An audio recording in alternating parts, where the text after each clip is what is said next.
Hello students, तो कैसे हैं आप लोग। आई होप कि आप लोग बहुत अच्छे होंगे और अपने स्टडी भी अच्छे से कर रहे होंगे। तो हम आपको दो चर वाले रैखिक समीकरण युग्म पढ़ा रहे थे, ठीक है। तो उसकी हमने प्रश्नावली 3.2 के 3 सवाल सॉल्व भी करवा दिए थे। तो उसका आज हम चौथे नंबर के क्वेश्चन से सवालों को सॉल्व करना स्टार्ट करेंगे, ठीक है। तो चलिए सवालों को शानदार तरीके से सॉल्व करते हैं। और ऐसे सवालों में आपको हमेशा दो समीकरण दिए जाते हैं, जैसे कि यहाँ पे दिए गए हैं, ठीक है। और इन दोनों समीकरणों से हमें x और y के मान निकालने होते हैं, ठीक है। तो हम आपको इस सवालों को लगाने का बहुत ही आसान तरीका बताएंगे और ऐसे सवालों को आप आसानी से सीख जाएंगे। बस इस वीडियो को लास्ट तक देखना है आपको, ठीक है। तो सबसे पहले हम देखते हैं कि दो समीकरण दिए हमें, तो यहाँ पे इन समीकरणों को हम कौन सी विधि से हल करेंगे, ठीक है। तो इन समीकरणों को हम 3 विधियों से सॉल्व कर सकते हैं, ठीक है। कितनी विधि थे? 3 विधियों से। तो एक विधि होती है आपकी विलोपन विधि, और एक होती है प्रतिस्थापन विधि, और एक और होती है, उसका नाम है वज्रगुणन विधि, ठीक है, जिसको हम क्रॉस मेथड भी बोलते हैं। तो आप इन 3 में से किसी भी मेथड से कीजिए सवाल को, आपका आंसर हमेशा सेम आता है, ठीक है। तो हम आपको आज विलोपन विधि से इन सवालों को सॉल्व करना सिखाएंगे, ठीक है। तो हम कौन सी विधि से करेंगे? विलोपन विधि से। विलोपन विधि, ठीक है। तो हम आज विलोपन विधि से करेंगे। और ये विलोपन विधि होती क्या है? तो विलोपन विधि में क्या होता है कि या तो हमें x के गुणांकों को बराबर करना होता है या y के गुणांकों को बराबर करना होता है। दो में से आप किसी को भी बराबर कर सकते हैं, ठीक है। तो जब दो में से कोई भी बराबर हो जाए तो फिर हमें दोनों समीकरणों को या तो जोड़ना होता है या घटाना होता है। उसके बाद या तो x आपके कैंसिल हो जाते हैं या y, यानी जो आप बराबर करोगे वो कट जाएंगे, ठीक है। और जो एक x y में से कोई भी बचेगा तो उसका मान निकल के आ जाता है, ठीक है।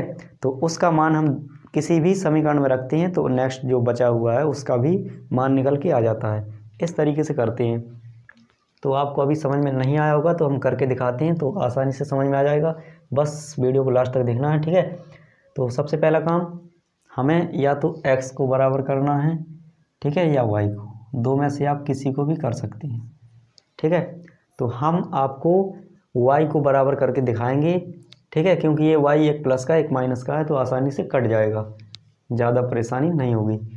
तो जब आपको बराबर करना हो तो क्या करना है, किसी भी नंबर से आप गुणा कर सकते हैं पूरे समीकरण में, ठीक है। किसी भी नंबर से आप समीकरण 1 में भी गुणा कर सकते हैं, 2 में भी कर सकते हैं, ठीक है। और यदि आपको केवल 1 में करना है तो उसमें भी कर सकते हैं, ठीक है। यानी कि आपकी इच्छा है, आप 1 में कीजिए या 2 में कीजिए या दोनों में कीजिए। ज़रूरत के हिसाब से हमें करना है, जहां हमें जिसकी ज़रूरत होगी उसी का हम गुणा करा देंगे, ठीक है, अपने आप से किसी भी नंबर का। तो देखिए यहाँ पे हमें ज़रूरत है कि यदि हम इसमें ऊपर वाले में 2 से गुणा कर दें, कितने से? 2 से, तो क्या आएगा? 2 दूनी 4x, 2 ती 6y, 18 दूनी 36, क्या आ गया। अब नीचे वाले में अगर हम 3 से कर देते हैं, 3 एकम 3x, 3 दूनी 6y, 3 दूनी 6। तो यहाँ पे अब देखिए ध्यान से कि y देखो आपके बराबर हो गए, ये भी 6y ये भी 6y, 6 हो गए दोनों। तो अब हमारा सवाल आसान हो गया। अब इन दोनों को हम क्या करेंगे, कैंसिल कर देंगे और इन्हें जोड़ लेंगे। तो यह आएगा 4x प्लस का 3x बराबर 36, 6 जोड़ोगे तो यह आएगा 42। कितना आएगा? 42, ठीक है। तो अब इनको जोड़ेंगे, 4 3 कितना हो जाएगा? 7x और ये 42, ठीक है। तो 42, और ये जो x के साथ में कोई भी नंबर आता है तो हमेशा हमेशा याद रखना ये इसके नीचे जाता है, इस वाले नंबर के नीचे। तो इसको इसके नीचे भेज देते हैं और इससे इसको डिवाइड करने का प्रयास करते हैं। अगर कट जाए तो काट देते हैं, नहीं कटता है तो उसको वैसे ही छोड़ देते हैं। 7 एकम 7, 7 छंग 42, 6 बार में डिवाइड हो गया। इस प्रकार से x का मान 6 निकल के आ गया और यही आपका एक आंसर है, ठीक है। एक x का मान आता है जो, वो आपका एक आंसर पहला।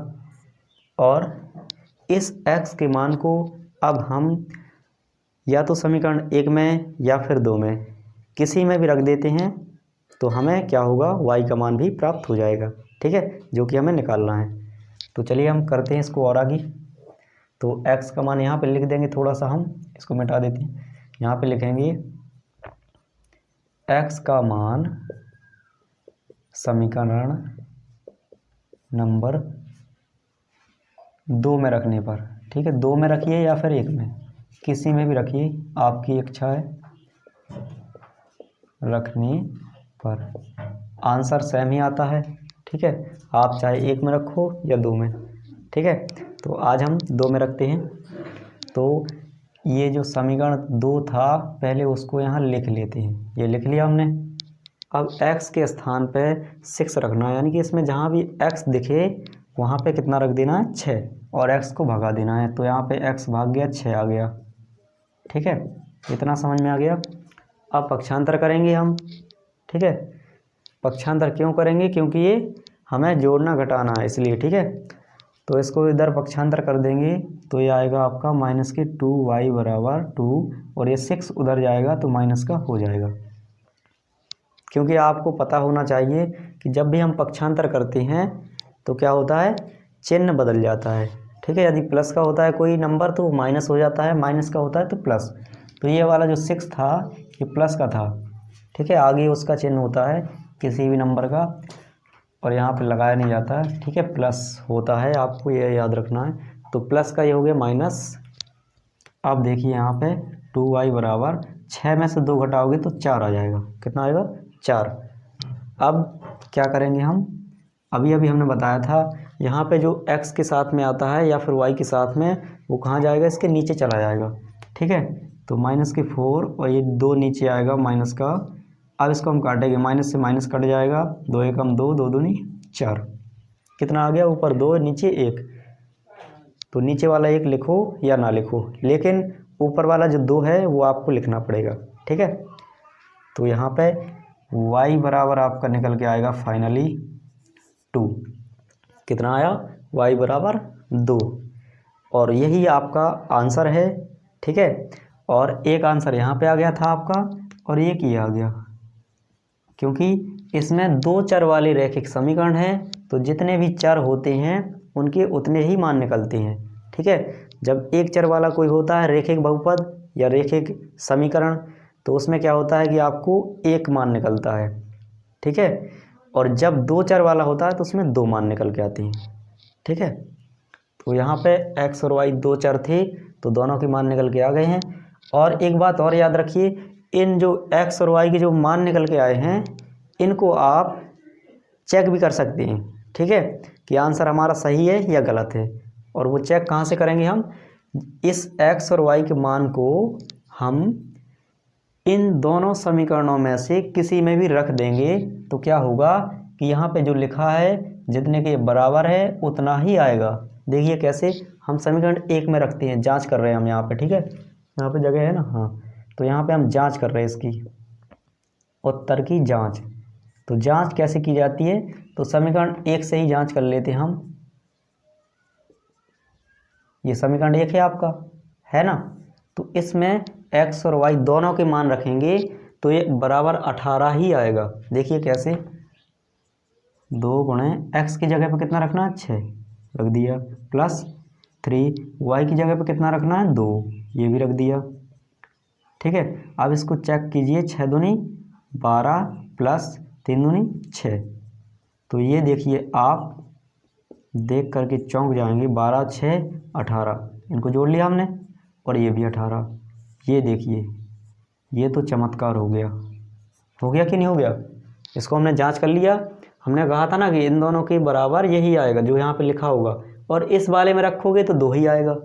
मतलब दोनों में से किसी भी समीकरण में आप x y के मान रख के उसकी उत्तर की जांच कर सकते हैं। ठीक है, यदि दोनों पक्ष बराबर आ जाएं, यानी कि left hand side and right hand side दोनों इक्वल आ जाएं, तो समझ लेना आपको आंसर एकदम करेक्ट है।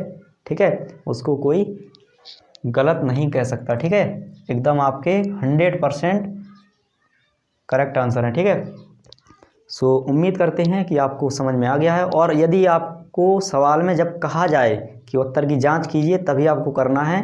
ठीक है, नहीं तो आपको करके नहीं दिखाना है। ठीक है। ये आपका रफ कार है, अगर आप खुद चेक करना चाहते हैं तो रफ कहीं भी पीछे कर लीजिएगा और वहाँ चेक कीजिएगा कि हमारा आंसर एकदम प्रॉपर सही है या नहीं है। ठीक है। और यदि कहा जाए, किसी किसी सवाल में बोला जाता है कि समीकरणों को सॉल्व कीजिए और उत्तर की जांच भी कीजिए, तब आपको करके दिखाना पड़ेगा इस तरीके से। ठीक है। सो मिलते हैं नेक्स्ट नए वीडियो में, तब तक के लिए बाय बाय, टाटा।